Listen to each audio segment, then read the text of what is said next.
Hey everyone, this is Edortsfam, and this is part 2 of my Vanilla Purity Minecraft series. In the last video, I focused on escaping the harsh spawn of Vanilla Purity. And after several failed attempts due to falling in the hostile mobs on the surface, I finally made it a safe distance away from the initial spawn area.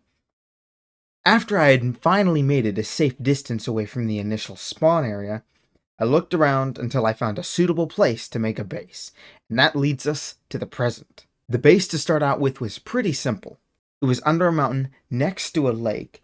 The first main area that I had built was a decoy, and the real base was several hundred blocks under the surface.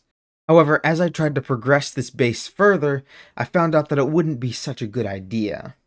Resources such as diamonds, iron, and gold were difficult to obtain due to the lack of caves. Digging out the main base and all the strip mines to collect resources was slow and inefficient, and I still needed to go to the surface for other resources like animals and crops. So I packed up and decided to act on my second plan, to become a wanderer. No, not that kind. This kind. A walking fortress covered in diamond armor. The plan was slightly more dangerous, but the results it would yield would be better.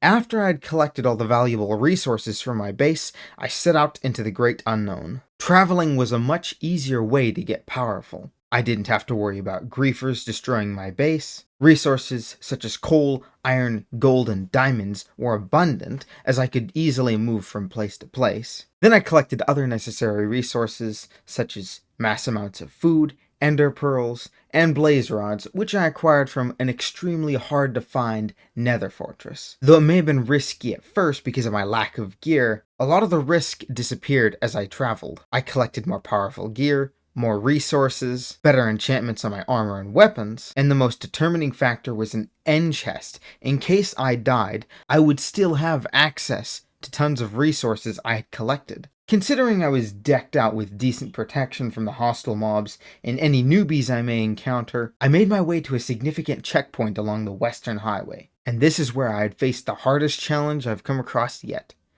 finding and teaming up with other players on the server. Thank you for watching. Part 3 will be releasing soon, so be sure to check that out once it's released. I'll see you later. Toodles.